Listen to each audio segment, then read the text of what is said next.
Hey guys, welcome back to the channel, or welcome to the channel.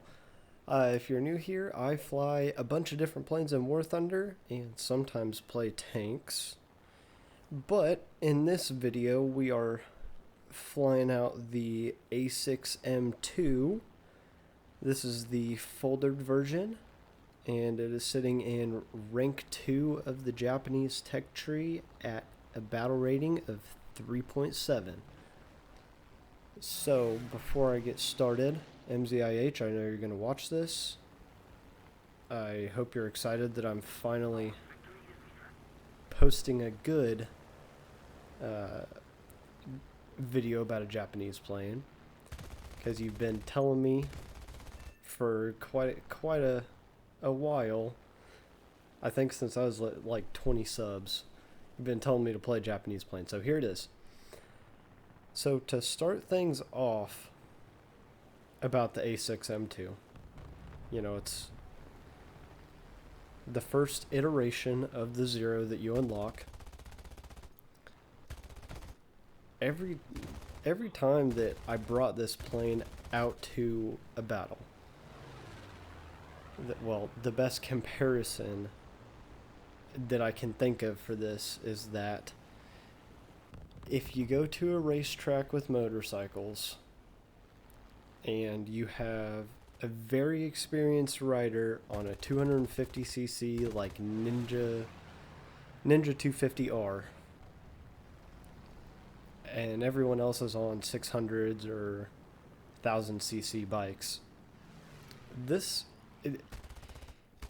kind of weird to explain, but those 250s, if the rider has more experience than the 600 or 1000 rider, they're going to be able to outcorner them. And that's basically what it's like with the Zero. You turn better than every single plane in the lobby besides other Zeros if you come up against really quick, that was funny. If you run out of bullets, remember, your plane is a bullet. Anyways, it's going to turn better than every plane unless you come up against like an American Zero, or if you're in one of the really weird mixed battles that's like all over the place with who's going against who. So that's something you need to take to your advantage. In level flight, the plane is very slow compared to everything else. So keep that in mind. If you get somebody on your 6, it's very, very easy to reverse them. And if they make the mistake of losing all of their energy and getting very slow in front of you, this is a perfect example that you're seeing on screen right here. You don't even really have to use the 20mm cannons. You can just pepper them to death with the 7mm machine guns.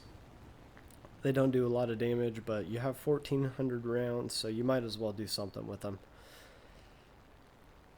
But with the Focke-Wulf 190s, sometimes a 109 and the American planes, if they don't immediately try to use their speed advantage and get away from you, it's very easy to keep them in your sights. The Zero has very good maneuverability at slower speeds. Just keep in mind that if you are going up against an opponent that has a higher energy state than you and you stall out, you are in a very bad situation right there. So that is still pretty much a constant, as with most props. If you stall them out, you're a sitting duck. Now, one of the complaints that I have, one of the caveats, is you only have 60 rounds per 20mm cannon, so that's 120 rounds combined. If you're sparing with your ammo, it's not that big of a deal. If you take care of a lot of opponents in the initial craziness of the battle, and run out of cannon ammunition, you can run back to base no problem and get back into it. And as long as you have an altitude advantage, you can catch up to most planes. The speed is really going to run into an issue if you are in a level flight. Something else to keep in mind, the roll rate does experience quite a bit of compression at higher speeds. Not so much the elevators, but it's mostly the ailerons. The Zeros, instead of having hydraulic lines going to their control surfaces, they just had like cables. So that's why it is compressing so bad. But, you know, otherwise, it's a pretty fun plane to fly, and I wish that instead of the A6M2 being foldered, I think that the folded variant should be the Mod 11, the naval plane. I just like the A6M2 better, and I think that not having the hook makes it a little more fun to fly. It's a very negligible, I think, difference. It's hard to notice, but, you know, weight is everything. Keep in mind that you don't have any armor. Actually, I think there might just be